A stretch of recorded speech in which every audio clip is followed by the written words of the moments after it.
Tenth के student ध्यान दें। आज का ये वीडियो आप सभी के लिए बहुत ही इंटरेस्टिंग होने वाला है क्योंकि आज के इस वीडियो में मैं आपको ऐसे दो क्वेश्चन पेपर सोल्व करवाने वाली हूँ, ए और बी, जिनसे आपका पूरा जो इंग्लिश का पेपर है वो आपको इसमें से ही देखने को मिलेगा और इसी के क्वेश्चन आपको वहां पर देखने को मिलने वाले हैं। इसी एक ही वीडियो में ए और बी दोनों में आपको यहाँ पर कंप्लीट करवाने वाली हूँ, पूरा सॉल्यूशन के साथ देने वाली हूँ और ऐसे क्वेश्चन मिलेंगे हुबहू जो आपको वार्षिक परीक्षा में देखने को मिल सकते हैं। अगर दोनों सेट को कंप्लीट कर सकते हैं तो 70 प्लस की आपकी पूरी गारंटी है।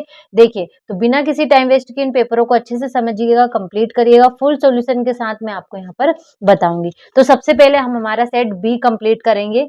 इसे देख लीजिए, सेट बी हम पहले देखेंगे। तो कैसा है, पहला क्वेश्चन क्या है आपका, read the following passage and answer the question given below.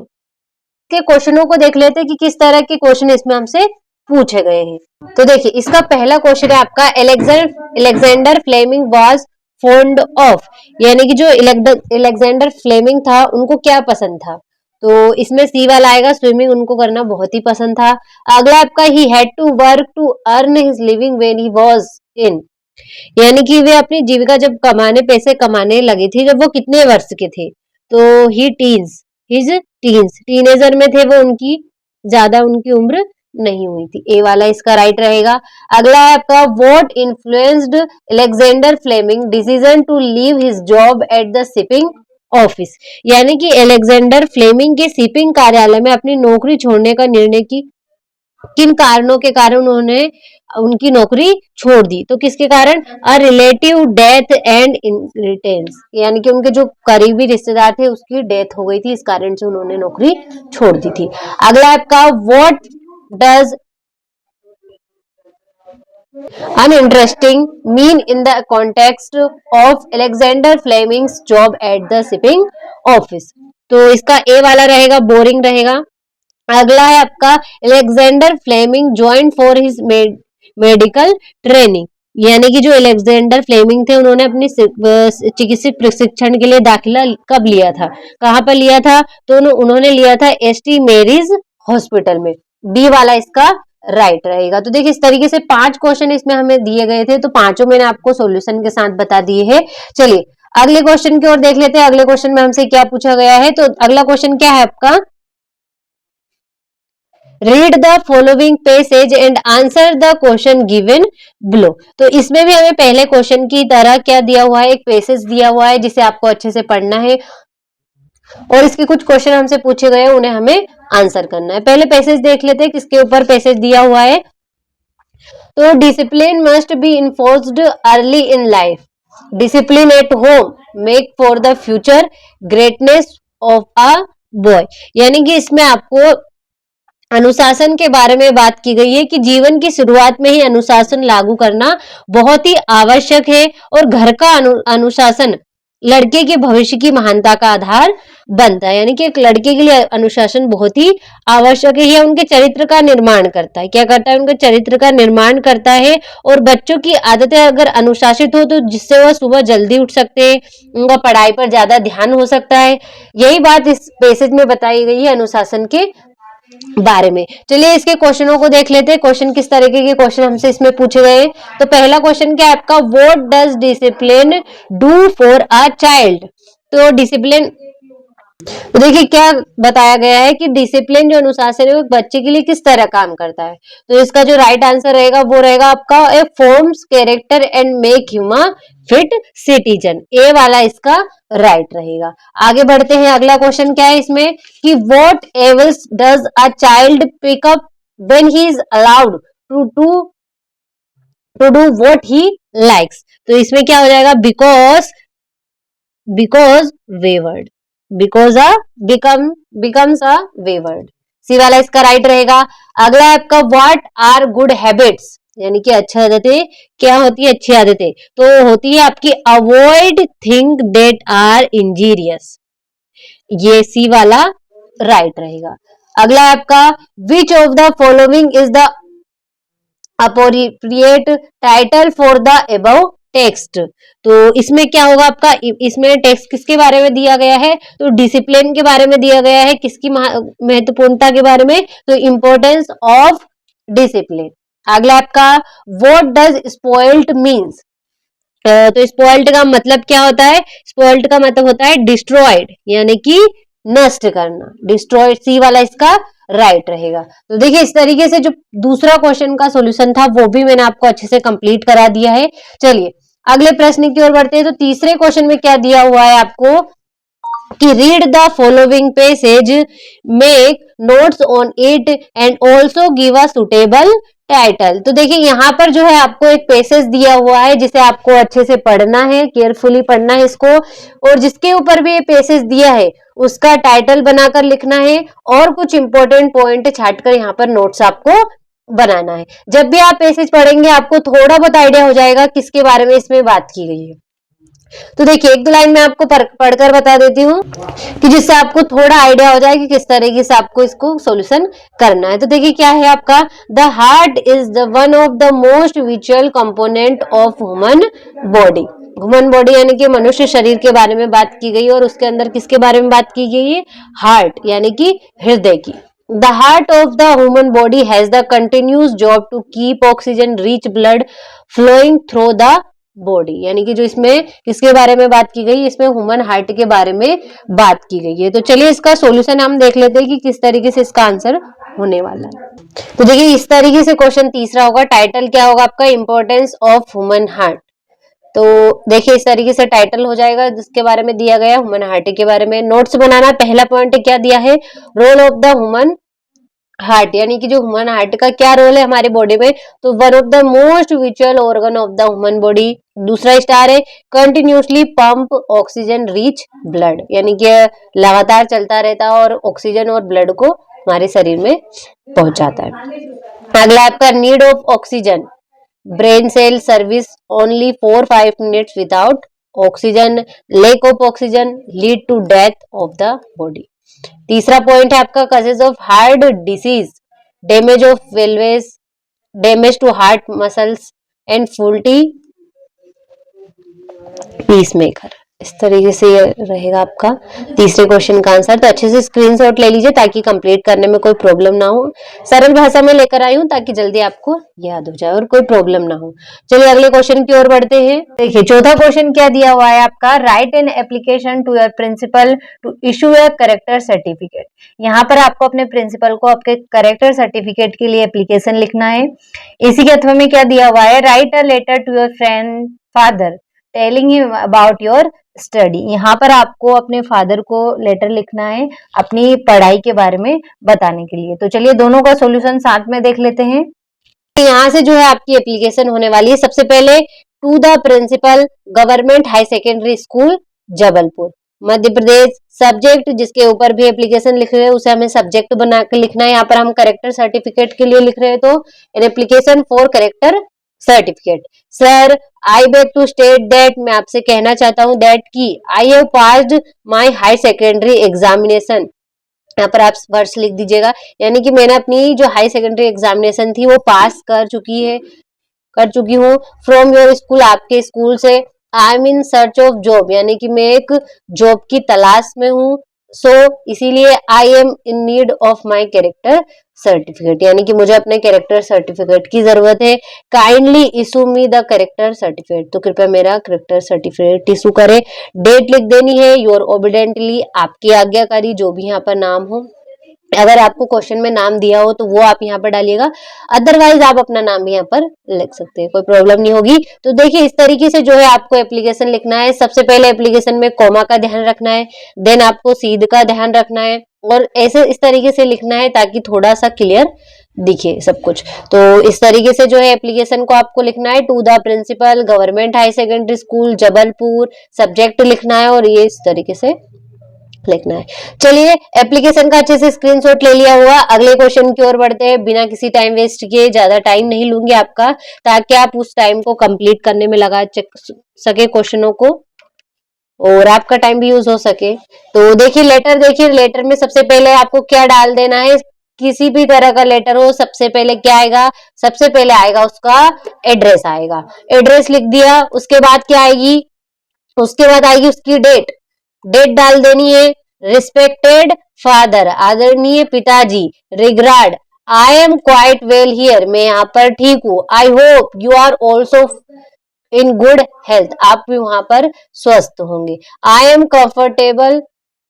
Comfortably settled here, यानी कि मैं यहाँ आराम से सेटल हो चुका हूँ। Here and my studies are going on very well, यानी कि मेरी जो पढ़ाई वो भी अच्छी चल रही है। I am studying hard to get good marks in the examination. My roommate is very studious, he also help me in my study, यानी कि मेरा जो रूममेट है वो भी बहुत ही अच्छा है पढ़ाई में, वो भी मेरी पढ़ाई में बहुत ही मदद करता है। Regards to mother, love to Seema, your affectionately Rohan. यहाँ पर आप अपना नाम लिख सकते हैं, या फिर क्वेश्चन में अगर दिया हो तो वो नाम आपको यहाँ पर लिखना है। कुछ इस तरीके से जो है लेटर लिखना है, बहुत ही सरल है, बहुत ही सिंपल सेंटेंसेस है कुछ। इसको आप 2-3 बार पढ़ेंगे ना, उसी में आपका पूरा लेटर कंप्लीट हो जाएगा। बहुत ही मोस्ट इंपॉर्टेंट लेटर है इस साल का, आप जरूर कंप्लीट करिएगा। इस तरीके से कुछ लिखना है आपको, कॉमा वगैरह का ध्यान रखना है। तो चलिए अच्छे से स्क्रीनशॉट ले लीजिएगा इसका। अगले प्रश्न की ओर बढ़ते हैं।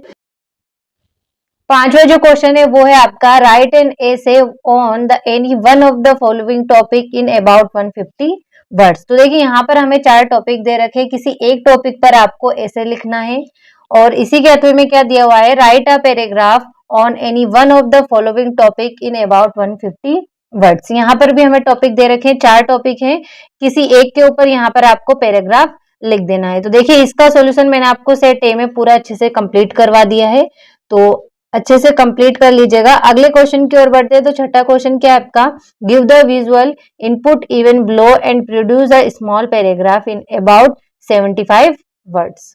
यहाँ पर हमें एक विजुअल यानी एक पिक्चर दी है, तो इस पर हमें क्या प्रोड्यूस करना है, एक पैराग्राफ प्रोड्यूस करना है। इसके ऊपर, किसके ऊपर है ये, social media impact on student life, यानी कि क्या सोशल मीडिया का जो विद्यार्थियों के जीवन पर असर हुआ है, इम्पैक्ट हुआ है, उसके ऊपर हमें एक पैराग्राफ लिखना है। कितने वर्ड्स में लिखना है, 75 वर्ड्स में हमें लिखना है। तो चलिए देख लेते हैं इसका सॉल्यूशन भी। देखिए ये आपका ऐसे हो जाएगा, ऐसे on influence of social media on youth, इस तरीके से कुछ ऐसे हो जाएगा आपका। इसे अच्छे से पढ़ लीजिएगा और स्क्रीनशॉट ले लीजिएगा, ताकि कंप्लीट करने में कोई भी प्रॉब्लम आपको ना हो। ज्यादा बड़ा नहीं दिया है मैंने, सिंपल सा दिया है ताकि कंप्लीट करने में कोई प्रॉब्लम ना हो। चलिए इसका अच्छे से स्क्रीनशॉट ले लिया होगा। अगले क्वेश्चन को देख लेते हैं, अगले क्वेश्चन में क्या पूछा गया है हमसे। तो 7वां क्वेश्चन जो है आपका, ये देखिए, फिल इन द ब्लैंक्स हमसे पूछे गए हैं कि फिल इन द ब्लैंक्स। पहला फिल इन द ब्लैंक्स क्या है आपका, Holland is dot dot European country. तो इसमें क्या आ जाएगा, ए आ जाएगा, हॉलैंड एक यूरोपियन कंट्री है। अगला आपका, ही इज वेरी लेजी, वह बहुत आलसी है। ही डज डॉट डॉट, तो ही डज नथिंग, वह कुछ नहीं करता है। ठीक है, वह बहुत आलसी हो, कुछ नहीं करता, ही डज नथिंग। अगला आपका, the train dot dot on the platform, तो क्या हो जाएगा इसका, अराइव्ड, अराइव्ड हो जाएगा इसमें कि ट्रेन प्लेटफॉर्म पर, अराइव्ड मीन्स पहुंच चुकी है, पहुंच गई है। अगला आपका, ही डेड डॉट डॉट कैंसर, तो इसमें क्या आ जाएगा, ऑफ आ जाएगा। जब भी किसी बीमारी के बारे में बात की जाए तो उसमें हमेशा क्या लगता है, ऑफ लगता है। ठीक है, किसी बीमारी से किसी की मौत हो तो वहां पर हमेशा ऑफ का यूज होगा। ठीक है, अगला आपका, Ritu has dot dot friends, Ritu has dot dot friends, तो इसमें क्या आ जाएगा, इसमें आ जाएगा आपका many, Ritu has many friends. अगला आपका, we dot dot to serve our nation, इसमें आएगा शुड, ऑट या फिर मे, तो इसमें आ जाएगा आपका ought, we ought to serve our nation. इस तरीके से आपका 7वां क्वेश्चन होगा। अच्छे से सॉल्यूशन बता दिया है, तो अच्छे से स्क्रीनशॉट ले लीजिएगा। अगले प्रश्न को देखते हैं। देखिए इसी में 8वां क्वेश्चन आपका डू एज डायरेक्टेड पूछा जाता है 8वें क्वेश्चन में। ये देखिए पहला क्या है आपका, he if he does not take a taxi, यदि वह टैक्सी नहीं लेता है, he will not reach the station on time, वह स्टेशन पर समय पर नहीं पहुंच पाएगा। तो इसको क्या करना है हमें, रीराइट यूजिंग अनलेस, इसमें अनलेस का यूज हमें करना है। तो किस तरीके से हो जाएगा, चलिए यहां पर मैं आपको थोड़ा बनाकर बता देती हूँ। तो किस तरीके से होगा, अनलेस सबसे पहले लग जाएगा आपका अनलेस ही, तो देखिए इस तरीके से अनलेस का यूज हो जाएगा, क्या हो जाएगा इसमें, अनलेस ही टेक्स या taxi he will not reach on the station, he will not reach the station on time, इस तरीके से हो जाएगा। अगला क्या है आपका, Mamta goes to school every day, यानी कि ममता हर रोज स्कूल जाती है। मेक इंट्रोगेटिव, यहाँ पर इंट्रोगेटिव बनाना है आपको सेंटेंस को, तो कैसे हो जाएगा, सबसे पहले क्या आ जाएगी आपकी, does Mamta, does Mamta go to school every day, इसमें आ जाएगा स्कूल एवरी डे, इस तरीके से इंट्रोगेटिव हो जाएगा। क्वेश्चन मार्क लगाना है आपको इंट्रोगेटिव में, does Mamta go to school every day, इस तरीके से बनाना है। अगला क्या है आपका, Harish is so tired that he can not walk any more, rewrite using too और टू का इसमें रिराइट करना है, तो कैसे हो जाएगा आपका, Harish is too tired to walk, इस तरीके से हो जाएगा आपका, Harish is too tired to walk. अगला आपका, Sania played tennis change into negative, Sania played tennis, इसमें आपको क्या, इसमें नेगेटिव बनाना है, इसमें नहीं का यूज आपको करना है, तो कैसे हो जाएगा, सानिया, सानिया सेकंड फॉर्म लग जाएगी, सेकंड फॉर्म है तो डिड आ जाएगा इसमें, डिड नॉट प्ले टेनिस, इस तरीके से हो जाएगा। अगला है डिड नॉट प्ले टेनिस, ये आपका आंसर हो जाए। अगला क्या देख लेते, थोड़ा सा जूम आउट कर लेते ताकि आपको अच्छे से दिखे।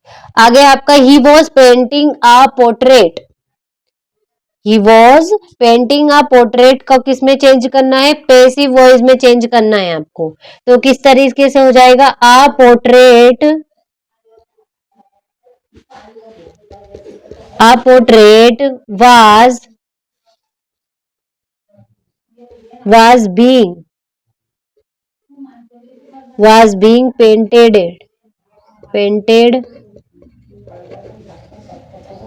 by him, इस तरीके से हो जाएगा, a portrait was being painted by him, ये आपका हो जाएगा आंसर। अगला आपका, the boy is my Neiphiu, वो जो लड़का है वो मेरा भतीजा है। The boy is wearing a blue shirt, उस लड़के ने जो ब्लू शर्ट पहन रखी है, तो combine the sentence using who, who co combine करना है, तो किस तरीके से हो जाएगा, यहाँ पर मैं लिख देती हूँ, द बॉय, दिख रहा है ना, the boy who is wearing a blue shirt,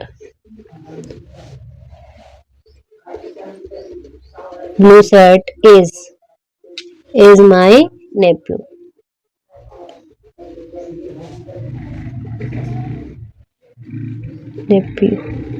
इस तरीके से, the boy who is wearing a blue shirt is my nephew, इस तरीके से हो जाएगा। अगला आपका, to answer these questions is easy, rewrite the sentence beginning with it, इसका जो स्टार्ट किससे करना है, हमें इट से करना है, तो किस तरीके से हुआ, it is easy to answer their, it easy to answer these question,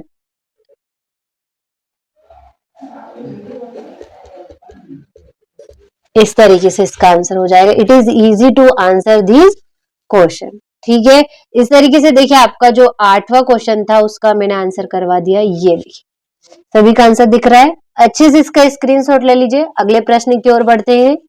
देखिए क्वेश्चन नंबर क्या है आपका, चूज द करेक्ट ऑप्शन दिए हुए हैं इसमें, तो पहला क्या है आपका, the baker are known in Goa as, तो इसका आंसर हो जाएगा बी वाला, पेडर। अगला आपका according to Nelson Mandela what comes naturally to human heart, यानी कि नेचुरल मंडेला जो नेल्सन मंडेला है, सॉरी नेल्सन मंडेला है, उनके अनुसार जो ह्यूमन हेयर, तो ह्यूमन के अंदर नेचुरली क्या आता है, तो इसमें हो जाएगा आपका बी वाला लव। अगला है आपका what food did the seagulls mother get for it, यानी जो सीगुल की मदर थी उसके पास कौन क्या खाना आया था, उसके पास गेट क्या खाना था, तो फिश थी, डी वाला राइट रहेगा। अगला आपका एने फ्रैंक कॉल्ड हर डायरी, यानी कि जो एने फ्रैंक था वो अपनी डायरी को क्या कहता था, तो क्या कहता था, किटी, सी वाला इसका राइट रहेगा। तो देखिए इस तरीके से 4 चूज द करेक्ट ऑप्शन थे, चारों का सॉल्यूशन मैंने बता दिया है, अच्छे से स्क्रीनशॉट ले लीजिएगा आप। अगले प्रश्न की ओर बढ़ते हैं। देखिए यहाँ से जो है आपका 10वां क्वेश्चन स्टार्ट होता है। इसमें क्या दिया हुआ है, एक्सट्रैक्ट दिया हुआ है, केयरफुली इसको पढ़ना है और इसके कुछ क्वेश्चन हमसे पूछे गए उन्हें हमें आंसर करना है। तो देखिए एक्सट्रैक्ट में ज्यादा टाइम वेस्ट ना करते हुए हम डायरेक्ट सॉल्यूशन को देखेंगे। क्या है क्वेश्चन आपका, हाउ वाज द वेदर, यानी कि मौसम कैसा था, when the pilot started flying aeroplane, जब पायलट ने एरोप्लेन को उड़ाना शुरू किया था, तो कैसा था मौसम, क्लियर था, इसी कारण उसने उड़ाना एरोप्लेन को शुरू किया था, क्लियर यानी कि साफ था। अगला आपका the pilot was returning from, यानी कि जो पायलट था वो कहां से आ रहा था, तो कहां से, फ्रांस से इंग्लैंड आ रहा था, तो बी वाला इसका राइट रहेगा, फ्रांस टू इंग्लैंड। अगला आपका from which lesson has this text been taken, यानी कि जो ये टेक्स्ट है ये किस लेसन से लिया गया है, तो किससे, इसमें आपको एरोप्लेन की बात की है तो कहां से, तो ब्लैक एरोप्लेन से ये जो टेक्स्ट है वो लिया गया है, सी वाला इसका राइट रहेगा। तो देखिए इसका ए हमने जो है कंप्लीट किया है, इसी में हमसे बी भी पूछा गया है, ठीक है। तो बी के क्वेश्चनों को देखते हैं। पहला क्वेश्चन क्या है आपका, from which poem have the above lines been taken, कौन सी पोएम से ये लाइन है जो ली गई है, तो कौन से, द बॉल पोएम, सी वाला इसका राइट रहेगा। अगला आपका which of the following words is similar to the word merrily, तो मेरिली का आपको सिमिलर वर्ड बताना है, तो क्या हो जाएगा इसका बी वाला हैप्पीली राइट रहेगा। अगला आपका वेयर डिड द बॉल गो, यानी कि जो गेंद है वो कहाँ चली गई थी, तो इनटू द वाटर, पानी में चली गई थी, तो इसका राइट आंसर क्या रहेगा, into the water, into the water. तो देखिए इस तरीके से जो बी था वो भी हमने कंप्लीट कर लिया, मतलब 10वां क्वेश्चन ए और बी दोनों कंप्लीट हो चुके हैं। अब बढ़ते हैं हमारे 11वें प्रश्न की ओर। तो देखिए यहां से जो है आपके क्वेश्चन आंसर स्टार्ट होते हैं, इनका अच्छे से स्क्रीनशॉट ले लीजिए। इसका सॉल्यूशन मैं आपको लॉन्ग वीडियो में बताने वाली हूँ, क्योंकि अभी आपका क्वेश्चनों का अच्छे से स्क्रीनशॉट ले लीजिएगा ताकि इनका सॉल्यूशन मैं आपको लॉन्ग वीडियो में बता सकूं और आप इनको अच्छे से कंप्लीट कर सके। ये आपका 15वां क्वेश्चन है और ये आपका 16वां क्वेश्चन है। इस तरीके से कुल 16 प्रश्न आपको पेपर में देखने को मिलने वाले हैं। सारे क्वेश्चन बहुत ही इंपॉर्टेंट है, इन्हीं क्वेश्चनों में से आपका वार्षिक परीक्षा में क्वेश्चन देखने को मिलने वाले हैं। तो यहाँ पर जो है सेट बी था वो हमारा अच्छे से कंप्लीट हो गया है। अब हम हमारे सेट ए को अच्छे से कंप्लीट करेंगे, पूरा सॉल्यूशन के साथ देखेंगे। और हाँ, अगर आपने अभी तक स्पेशल पीडीएफ नहीं लिए तो प्ले स्टोर पर जाइए, वहां से एनसीईआरटी कोचिंग ऐप डाउनलोड कीजिए। वहां पर आपको एक ऐसी स्पेशल पीडीएफ मिलेगी, मात्र 20 से 30 रुपए चार्ज है, जिसमें से आपका पूरा इंग्लिश का पेपर आपको देखने को मिलेगा। तो चलिए अभी के लिए इन पेपरों को सोल्व कर लेते हैं। तो देखिए पहला क्वेश्चन क्या है आपका, read the following passage and answer the question given below. यहाँ पर पहले क्वेश्चन में आपको पैसेज दिया हुआ है जिसे आपको अच्छे से पढ़ना है और इसमें कुछ क्वेश्चन हमसे पूछे गए, उन्हें हमें आंसर करना है। तो चलिए पैसेज के बारे में हम थोड़ा समझ लेते हैं, किसके बारे में इसमें बात की गई है। पैसेज की कहानी बता देती हूँ कि किस तरीके से क्या इसमें पूछा गया है।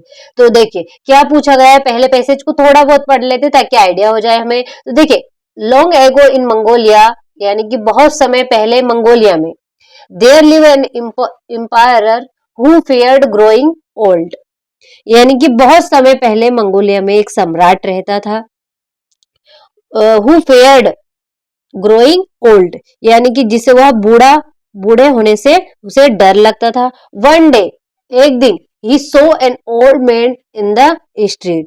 यानी एक दिन उसने सड़क पर बूढ़े व्यक्ति को देखा। चलिए इसकी कहानी में शॉर्ट फॉर्म में आपको बता देती हूँ कि क्या इसमें पूछा गया है। यानी कि देखिए मंगोलिया एक राज्य था, वहां पर बहुत समय पहले एक राजा था। उस राजा को बूढ़े होने से बहुत ही डर लगता था। क्या लगता था उसे? बूढ़े होने से बहुत ही डर लगता था। एक दिन उसने सड़क पर क्या देखा? एक बूढ़े आदमी को देखा। ये सोचकर वो बहुत दुखी हुआ। उस बूढ़े आदमी को देखकर वह बहुत दुखी हुआ।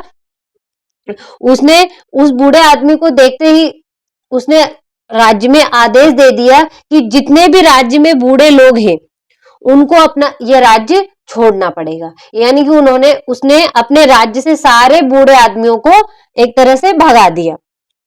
ये हो गया आपका। लेकिन कुछ दिनों बाद ही राज्य में क्या हुआ? एक बहुत ही भयंकर तूफान आया।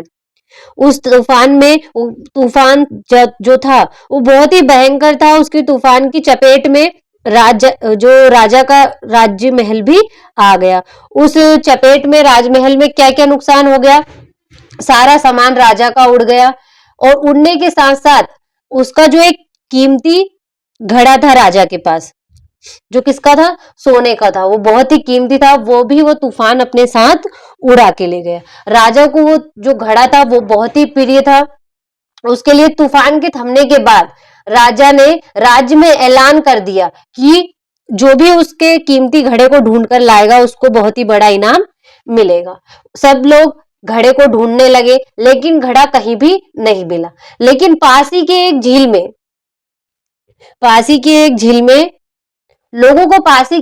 में किनारे पे अंदर यानी कि सतह पर घड़ा चमकता हुआ दिखाई दिया। लेकिन सभी उस पर टूट पड़े निकालने के लिए, लेकिन जो घड़ा था वो किसी के हाथ में नहीं आया। वो जो भी उसको निकालने के लिए नीचे हाथ डाले उसके हाथ में सिर्फ और सिर्फ पानी आया, घड़ा नहीं आया। यही कहानी है इस पैसेज में, छोटी सी कहानी बताई है मैंने। तो चलिए इसके क्वेश्चनों को देख लेते हैं। तो देखिए पहला जो क्वेश्चन है वो क्या है हमारा? The emperor was upset to see the old man because, यानी कि जो सम्राट था वो उस बूढ़े आदमी को देखकर परेशान हो गया। क्यों परेशान हो गया? तो देखिए क्यों परेशान हो गया, अभी हमने कहानी में देखा था क्यों हो गया था, क्योंकि वो खुद बूढ़ा होने से डरता था। तो क्या होगा इसका आंसर? इसका आंसर होगा आपका it reminded him that he would grow old too. A वाला इसका राइट आंसर रहेगा आपका। अगला है आपका the people saw the golden pitcher. क्या होगा? The people saw the golden pitcher, यानी कि जो लोगों ने सोने का घड़ा कहां देखा था, यानी कि the people saw the golden pitcher कहां देखा था? तो उन्होंने एक पासी की लेक में उसे देखा था। तो इसका राइट आंसर रहेगा आपका in a lake nearby. पासी की एक लेक में उन्होंने उस घड़े को देखा था। अगला क्वेश्चन है आपका the emperors orders were that all the, यानी कि जो सम्राट का आदेश था, क्या था सम्राट का आदेश? कि सारे जो बूढ़े आदमी है उसका राज्य छोड़ दे। तो क्या होगा आपका? इसका आंसर रहेगा आपका ओल्ड मैन। क्या होगा? ओल्ड मैन शुड लीव, सी वाला रहेगा। Old man should leave his land, यानी कि जो सारे बूढ़े आदमी है उसका राज्य छोड़ दे। अगला आपका what did the people who want to bring the picture get, यानी कि जो घड़ा लाने गए थे लोगों को क्या मिला? क्या मिला था? तो वो घड़ा नहीं उनके हाथ में घड़ा नहीं आ रहा था। क्या आ रहा था? सिर्फ और सिर्फ पानी हाथ में आ रहा था। तो अ हैंडफुल ऑफ वाटर, सी वाला इसका राइट रहेगा। अगला आपका द एम्परर फेयर्ड, तो जो सम्राट को किससे डर था? किससे डर था? वो बूढ़ा होने से डरता था। तो गेटिंग ओल्ड, डी वाला इसका राइट आंसर रहेगा। तो देखिए इस तरीके से जो पहला क्वेश्चन था वो हमने अच्छे से सॉल्यूशन के साथ मैंने आपको कंप्लीट करा दिया है। समझाने की भी कोशिश की है थोड़ा, ताकि आपको अच्छे से समझ में आ सके। चलिए बढ़ते हैं अगले क्वेश्चन की ओर। तो दूसरे क्वेश्चन में देख लेते हैं। दूसरे क्वेश्चन में हमसे क्या पूछा गया है कि देखिए read the following passage carefully and answer the question given below. तो देखिए इसमें भी हमें क्या दिया हुआ है? एक पैसेज दिया हुआ है और इसके कुछ क्वेश्चन हमसे पूछे गए हैं। तो चलिए पैसेज को देखते हैं पूरे को और अच्छे से इसके क्वेश्चनों को हम कंप्लीट करते हैं। तो देखिए यहाँ पर कुछ पैसेज इस तरह से दिया हुआ है। चलिए इसके क्वेश्चनों को देख लेते हैं। देखिए इस तरीके से पूरा पैसेज हमसे पूछा गया है और इसमें कुछ क्वेश्चन हमसे भी दिए गए हमें। तो चलिए इनका सॉल्यूशन देख लेते हैं। तो देखिए इस पैसेज में किसके बारे में बात की गई है, तेल के बारे में बात की गई है। क्या बताया गया है कि तेल कितने प्रकार के होते हैं, किस तरीके से तेलों का यूज होता है और किस तरीके से तेल बनता है, उसी के बारे में इसमें बात की गई है। तो चलिए इसके क्वेश्चनों को कंप्लीट करते हैं। तो पहला क्वेश्चन क्या होगा हमारा कि what is the primary use of vegetable oil according to the passage, यानी कि जो इस पैसेज के अनुसार है जो वनस्पति तेल है उसका उपयोग कहां पर होता है, सबसे ज्यादा कहां पर उसका यूज होता है। तो इसका यूज होता है हमारा कुकिंग में, ए वाला इसका राइट रहेगा, यानी कि जो खाना पकाने में इसका सबसे ज्यादा यूज होता है।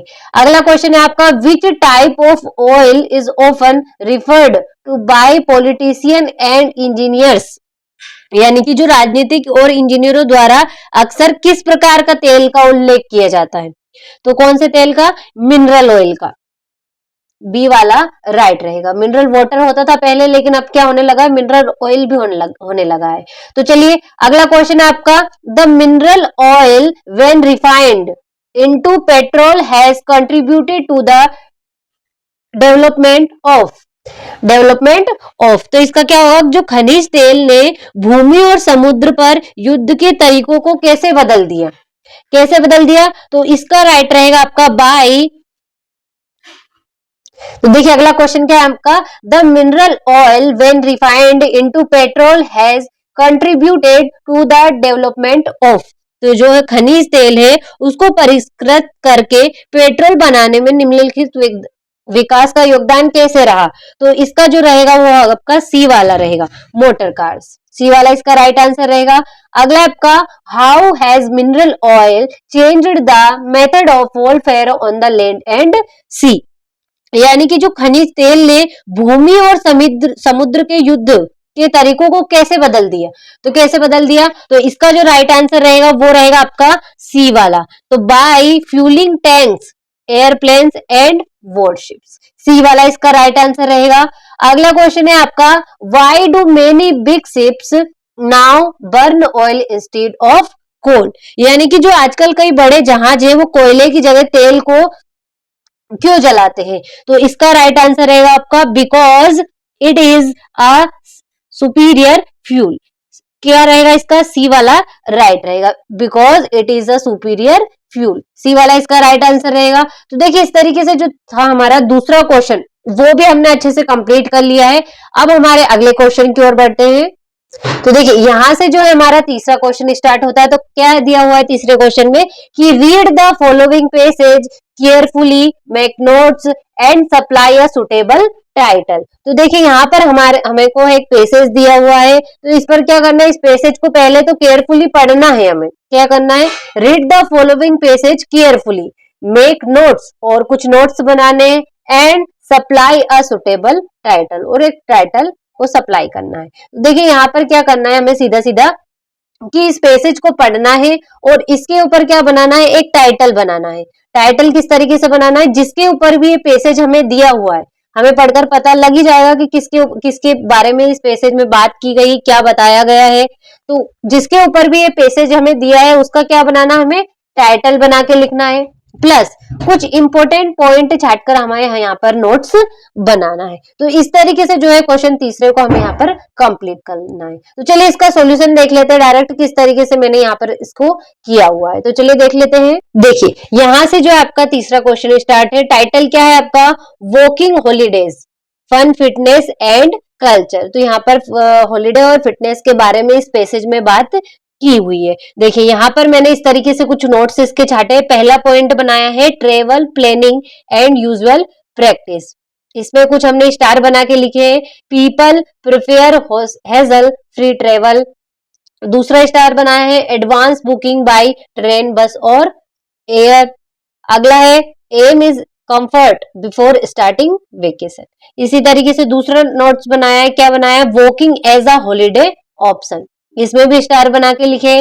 Best holidays enjoyed on foot and not trekking in a wild areas.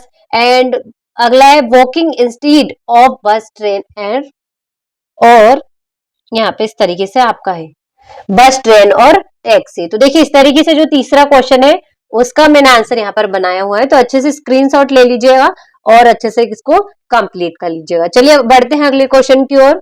चौथा जो क्वेश्चन है वो है आपका, write an application to your principal to grant you full fee concession and scholarship. इसमें आपको स्कॉलरशिप के लिए एप्लीकेशन लिखना है और इसी के अथवा में क्या दिया हुआ है, write a letter to your friend asking him to come and spend few days during summer vacation with you. यहाँ पर आपको अपने फ्रेंड को लेटर लिखना है, उसे इनवाइट करना है, किसके लिए, समर वेकेशन के लिए उसको अपने घर पे इनवाइट करना है। तो चलिए दोनों का सॉल्यूशन साथ में देख लेते हैं और अच्छे से कंप्लीट कर लेते हैं।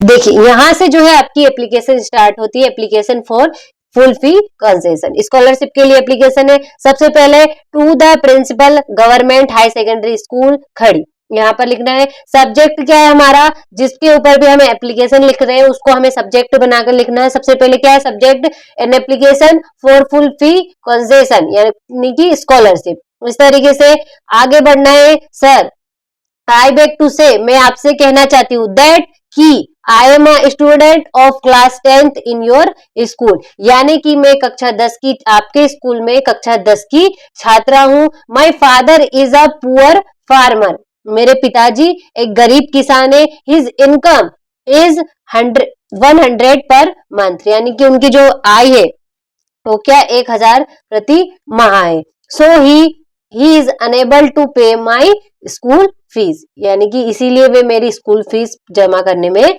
असमर्थ है। काइंडली ग्रांट मी फुल फी कंसेशन या फिर स्कॉलरशिप। थैंक यू, धन्यवाद। योर ओबिडेंटली, आपके आज्ञाकारी, नाम और क्लास और फिर डेट। इस तरीके से जो है आपको यहाँ पर एप्लीकेशन को लिखना है। एप्लीकेशन में क्या करना है, बहुत से बच्चे ध्यान नहीं देते, सबसे पहले कोमा का ध्यान नहीं लगाते।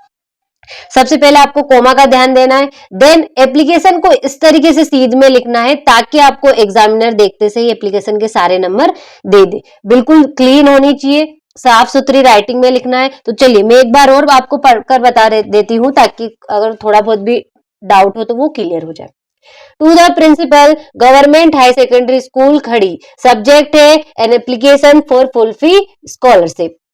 Sir, I beg to say that I am a student of class 10th in your school. My father is a poor farmer. His income is 100 per month. So he is unable to pay my school fees. Kindly grant me full fee concession scholarship.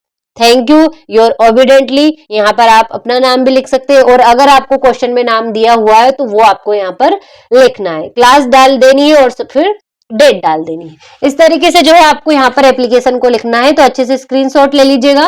चलिए letter देख लेते हैं, letter किस तरीके से लिखना है। तो समर वेकेशन के लिए लेटर हमें लिखना है। सबसे पहले क्या डाल देना, हमें सबसे पहले डाल देना है एड्रेस, एड्रेस डाल देना है। देन उसके बाद आपको डाल देनी है डेट, डेट डालिएगा। Dear friend, hi, I am fine here and I hope you are also fine there.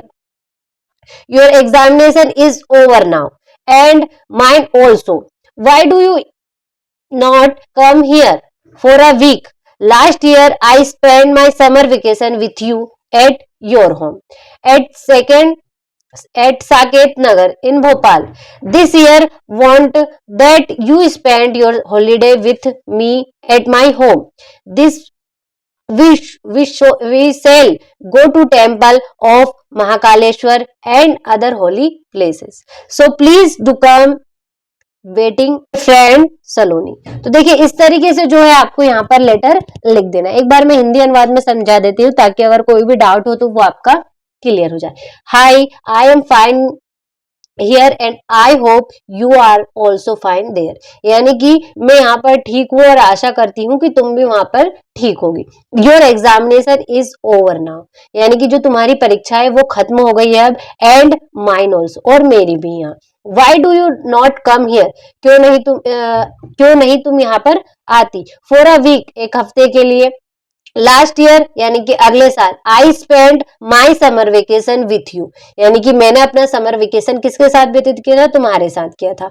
Eight your home at Saket Nagar, यानी कि तुम्हारे घर पर साकेत नगर में, इन भोपाल में। दिस ईयर, इस साल। I want that you spend your holiday with me, यानी कि इस साल मैं चाहती हूँ कि तुम अपना समर वेकेशन मेरे साथ व्यतीत करो। एट माई होम, मेरे घर पर। We shall go to temple of Mahakaleshwar and other holy places. So please do come, यानी वेटिंग योर फ्रेंड सलोनी, यानी कि तुम्हारी दोस्त सलोनी। यहाँ पर अगर क्वेश्चन में आपको नाम दिया हो तो वो लिखिएगा, या फिर अपना नाम भी लिख सकते हैं। कुछ इस तरीके से जो है आपको यहाँ पर लेटर लिखना है। अच्छे से स्क्रीनशॉट ले लीजिएगा ताकि कंप्लीट करने में किसी भी तरह की कोई भी प्रॉब्लम ना आए।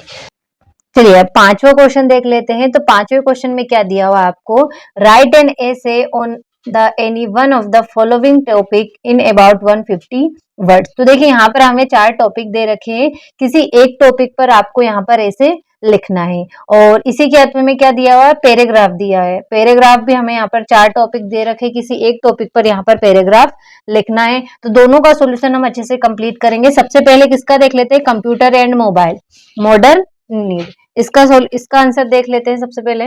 तो देखिए यहाँ पर सबसे पहले आपको ऐसे लिखने से पहले उसके आउटलाइन लिखना है।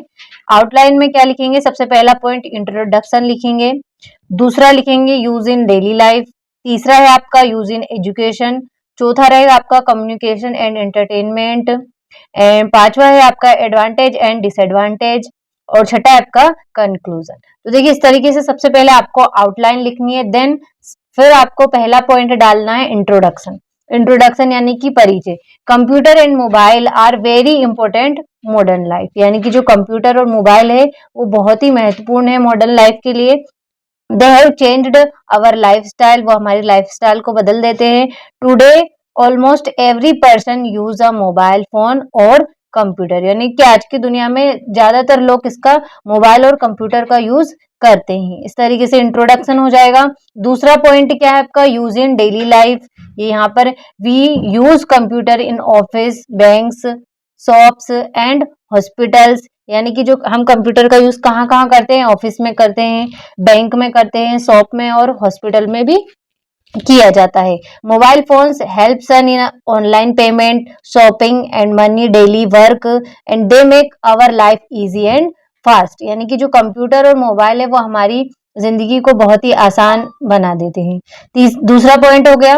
तीसरा पॉइंट क्या है आपका, यूज इन एजुकेशन। इसका जो शिक्षा में किस तरीके से उपयोग होता है, students use mobile and computer for online classes, यानी कि जो विद्यार्थी हैं वे कंप्यूटर और मोबाइल का यूज किसके लिए, ऑनलाइन क्लासेस लेने के लिए करते हैं, होमवर्क करने के लिए और प्रोजेक्ट बनाने के लिए भी किया जाता है। And teachers also teach through smart classes and the internet, it makes learning simple and interesting। ठीक है। चौथा पॉइंट क्या है आपका, चौथा है आपका communication and entertainment. We can talk to anyone in the world through call and video call. We also use them for music, games and movies and social media. चौथा पॉइंट हो गया। यहाँ पर इस तरीके से पांचवा पॉइंट हो जाएगा, advantage and disadvantage.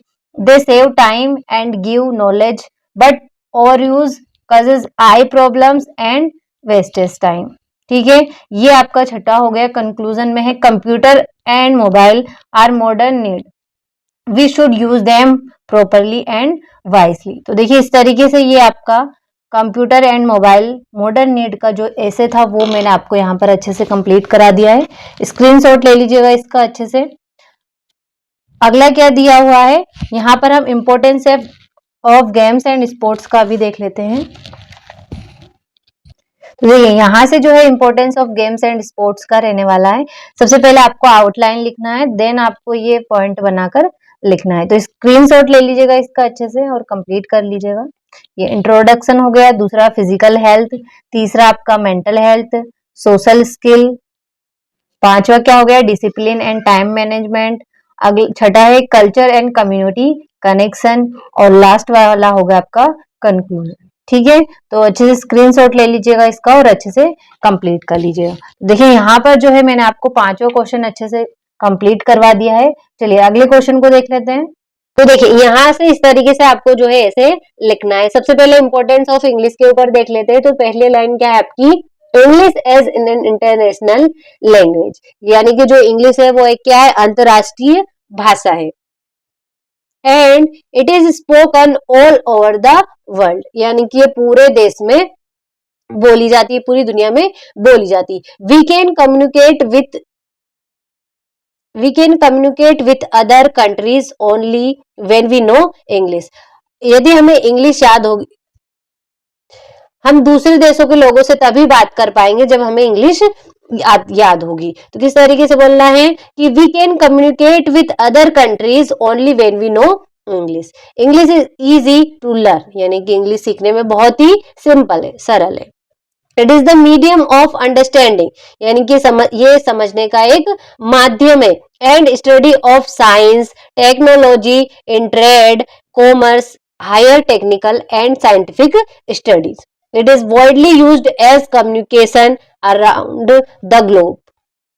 There is no language in the world which has a richer vocabulary than English, and many a people learn English to maintain their status in the society. देखिए कुछ इस तरीके से जो है आपको यहाँ पर ऐसे लिखना है, बहुत ही सरल भाषा में दिया है ताकि आपको कंप्लीट करने में किसी भी तरह की प्रॉब्लम ना हो और याद करने में कोई भी परेशानी ना हो, क्योंकि बहुत से स्टूडेंटों को इंग्लिश इतनी जल्दी याद नहीं हो पाती। तो उसके कारण मैं जितने सरल सेंटेंस में बनाकर लेके आ सकती थी उतने सरल सेंटेंस में बनाकर यहाँ पर लेकर आई हूँ। अगर आप एक एक सेंटेंस पढ़कर याद करेंगे उसमें आपको पूरा ऐसे कंप्लीट हो जाएगा। एक बार और मैं आपको पढ़कर बता देती हूँ। English is an international language and it is spoken all over the world. We can communicate with other countries only when we know English. English is easy to learn. It is the medium of understanding and study of science, technology in trade, commerce, higher technical and scientific studies. It is widely used as communication around the globe. There is no language in the world which has a richer vocabulary than English. Many people learn English to maintain their status in their society. इस तरीके से जो है आपको यहाँ पर English का complete करना है। चलिए हो गया आपका। अब वंडर ऑफ साइंस का भी देख लेते हैं, एक बार उसका स्क्रीनशॉट मैं आपको दे देती हूँ ताकि आप इसको कंप्लीट कर सके। तो देखिए यहां से ये आपका वंडर ऑफ साइंस का है, इसका आप स्क्रीनशॉट ले सकते हैं, इसका भी कंप्लीट कर सके। जो आपको इजी टू लर्न लगे वो आप यहाँ पर याद कर सकते हैं। तो देखिए इसका भी अच्छे से स्क्रीनशॉट ले लीजिए। ये यहां तक क्या आपका हो जाएगा। चलिए अगले क्वेश्चन की ओर बढ़ते हैं। तो देखिए छठे क्वेश्चन में क्या हमें पूछा गया है, give the visual input even below and produce a small paragraph in about 75 words. तो देखिए यहाँ पर हमें क्या एक विजुअल दिया हुआ है, इसके ऊपर हमें क्या करना है, प्रोड्यूस करना है एक पैराग्राफ जो 75 वर्ड्स का होना चाहिए। तो चलिए इसका क्या किसके ऊपर दिया हुआ है पैराग्राफ पहले तो देखिए यहाँ पर इंपॉर्टेंस ऑफ ट्रीज, ट्रीज की इंपॉर्टेंस के बारे में इसमें बताया गया है। तो उसके ऊपर हमें क्या लिखना है, एक पैराग्राफ लिखना है। तो चलिए पैराग्राफ को देख लेते हैं। तो देखिए यहां से जो है आपका पैराग्राफ स्टार्ट होता है। देखिए इंपॉर्टेंस ऑफ ट्रीज, तो देखिए trees are very important for our life, यानी कि जो हमारी जिंदगी के लिए जो पेड़ है वो बहुत ही महत्वपूर्ण है। एंड इन्वायरमेंट और पर्यावरण के लिए भी। दे remove carbon dioxide from the air, यानी कि वे क्या हटाते हैं, कार्बन डाइऑक्साइड को हवा में से रिमूव करता है, हटाता है। एंड एड ऑक्सीजन, और ऑक्सीजन लाता है। विच हेल्प अस, जो हमें मदद करता है ब्रेथ यानी कि सांस लेने में। Trees prevent soil erosion and control fluids.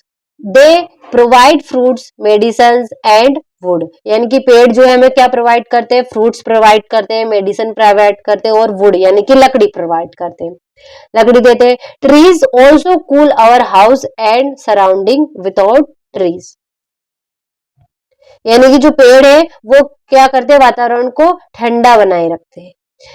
इस तरीके से विदाउट ट्रीज, यानी कि ट्री के बिना life on earth would be impossible, यानी कि जो बिना पेड़ के जो धरती पे जीवन क्या है, असंभव है। Therefore we should plant more trees and protect them, यानी कि हमें बहुत पेड़ लगाने चाहिए और उनको प्रोटेक्ट करना चाहिए। टू सेव अवर अर्थ, अपनी धरती को बचाने के लिए। And ensure our health future. देखिए इस तरीके से हमें जो है इंपॉर्टेंस ऑफ ट्री के ऊपर जो है पैराग्राफ बनाना है। अच्छे से स्क्रीनशॉट ले लीजिएगा। Trees are very important for our life and environment. They remove carbon dioxide from the air and add oxygen which helps us breathe. Trees prevent soil erosion and control floods. They provide fruit, medicine and woods. They Trees also cool our house and surrounding. Without trees, life on earth would be impossible. Therefore, we should be plant more trees and protect them to save our earth and ensure a healthy future. तो देखिए इस तरीके से कुछ आपको paragraph का screenshot ले लेना है ताकि कंप्लीट करने में कोई भी प्रॉब्लम ना हो। अगले क्वेश्चन की ओर बढ़ते हैं। तो देखिए 7वें क्वेश्चन में क्या हुआ है, दिया हुआ है हमें फिल इन द ब्लैंक्स। तो फिल इन द ब्लैंक्स है, पहला है आपका हर अंकल इज, यानी कि उसके चाचा एमएलए, उसके चाचा एमएलए, तो इसमें क्या आएगा ए एन या फिर द, तो इसमें आ जाएगा आपका एन। जब भी शॉर्ट फॉर्म दिया हो तो क्या लगता है, एन लगता है, तो हर अंकल इज एन एमएलए, यानी कि उसके चाचा जो है विधायक है। ठीक है, अगला आपका his grandmother dead dot dot cancer, यानी कि जब भी क्या हुआ है, उसकी दादी की मृत्यु कैंसर से हुई है। तो क्या लगा रहा है इसमें, फ्रॉम दिया हुआ है, देन दिया हुआ है या फिर ऑफ लगेगा, तो इसमें क्या लगेगा, ऑफ लगेगा। जब भी बीमारी के कारण कोई भी किसी की भी मृत्यु होती है तो उसमें आपको ऑफ का यूज करना होता है। तो his grandmother dead of cancer, इस तरीके से हो जाएगा। अगला है आपका the train had left the station before we dot dot there, तो इसमें क्या आ जाएगा, इसमें आ जाएगा आपका रीच्ड। तो किस तरीके से हो जाएगा, the train had left the station before we reached there, यानी कि क्या है इसमें, हमारे स्टेशन से निकलने से पहले ही वहां पर ट्रेन पहुंच चुकी थी, पहुंच गई थी, इस तरीके से हो जाएगा। अगला है आपका walk carefully dot dot U will fell down, तो इसमें क्या आएगा, तो इसमें आ जाएगा आपका और, वॉक केयरफुली और यू विल फेल डाउन, यानी कि सावधानी से चलो वरना तुम गिर जाओगे, और इसमें आ जाएगा आपका। अगला है आपका there are dot dot flowers in this garden, तो इसमें आ जाएगा आपका many, there are many flowers in this garden, यानी कि इस बगीचे में कई फूल है, इस तरीके से हो जाएगा। अगला आपका we dot dot to respect our elders, तो इसमें क्या आ जाएगा, we ought to respect our elders, यानी कि हमें अपने बड़ों का आदर करना चाहिए, तो इसमें ऑट आ जाएगा।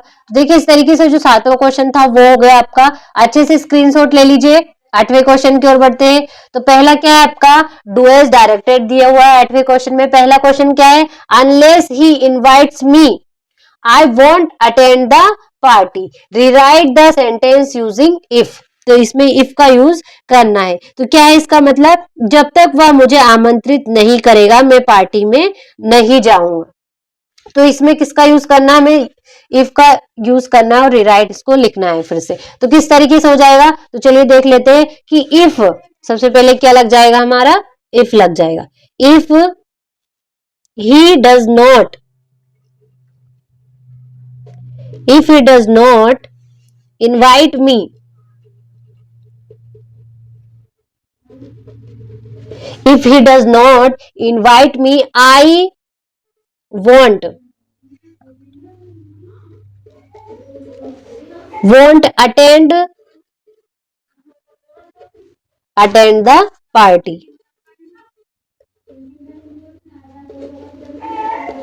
इस तरीके से जो है आपको यहाँ पर लिखना है। तो कैसे हो जाएगा, यदि वह मुझे पार्टी में इनवाइट नहीं करता है तो मैं पार्टी में नहीं आऊंगा, इस तरीके से इसका हो जाएगा आपका। अगला देख लेते हैं क्या है अगला हमारा, they have made it change into past continuous tense, तो इसमें पास्ट कंटिन्यूस टेंस यानी कि रहा था रही थी में आपको बदलना है इसको। दे हैव मेड इट यानी कि उन्होंने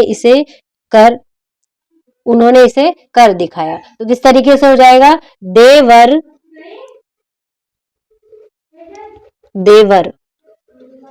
देवर मेकिंग इट, इस तरीके से आपका आंसर हो जाएगा। अच्छे से हो गया। अगला क्वेश्चन आपका, she is too tired to work, rewrite the sentence using so और दैट, सो दैट का इसमें यूज करना है। तो क्या है, वह काम करने के लिए बहुत थकी हुई है, तो यूजिंग इसमें सो और दैट का यूज हमें करना है। तो किस तरीके से करेंगे चलिए देख लेते हैं। तो क्या करना है आपको, टू की जगह सो लगा देना है। देखिए सी इज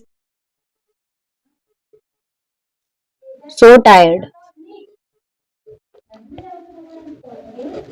that, इस तरीके से she is too tired that she cannot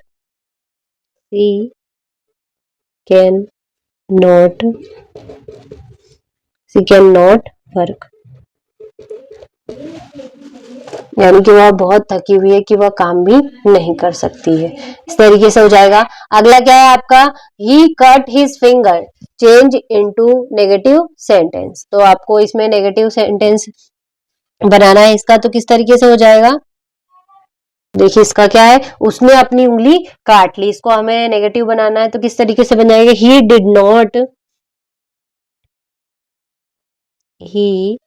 did not, second form लग जाएगी यहाँ पर, did not cut his finger,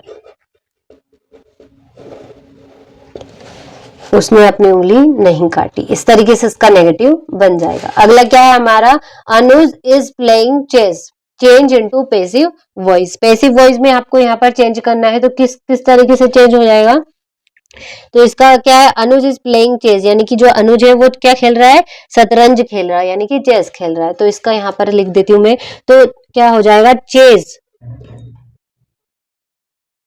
is being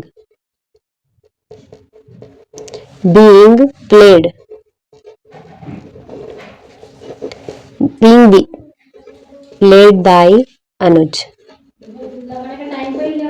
इस तरीके से हो जाएगा इसका। अगला है आपका, the boy is my best friend, the boy is standing in the corner, combine the sentence using who, तो इसका मैं आपको हु का यूज करना है, कॉम्बाइन करना है, तो किस तरीके से हो जाएगा कि द बॉय, कहां पे, यहाँ पे, the boy who is standing, who यहाँ पे लग जाए आपका, who is standing, the boy who is standing in the corner,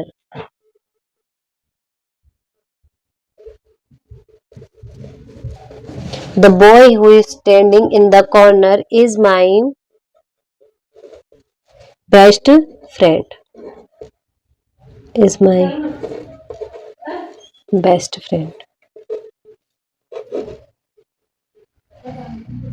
best friend, इस तरीके से हो जाएगा कि the boy who is standing in the corner is my best friend. तो देखिए इस तरीके से जो है आपके पैसिव जो डुएस डायरेक्टेड थे, सॉरी डुएस डायरेक्टेड, वो सारे कंप्लीट हो गए, तो अच्छे से इनका स्क्रीनशॉट ले लीजिए। मैंने थोड़ा समझाने की भी कोशिश की है, आशा है कि आपको समझ में आया होगा थोड़ा बहुत। तो चलिए अगले क्वेश्चन की ओर बढ़ते हैं, तो नवा क्वेश्चन देख लेते हैं। देखिए नवा क्वेश्चन है आपका, आंसर द फॉलोइंग क्वेश्चन। तो देखिए यहाँ पर पहला क्वेश्चन क्या है आपका, the bakers are no in Goa as, यानी कि जो गोवा के बेकर को किस नाम से जाना जाता था, तो कैसे जाना जाता था, बी वाला इसका राइट रहेगा, पैडर नाम से। अगला आपका, Lencho called post office employees a, यानी कि जो लेंचो ने डाकघर के कर्मचारी को क्या कहा था उन्होंने, कि a bunch of crop, B वाला इसका राइट रहेगा।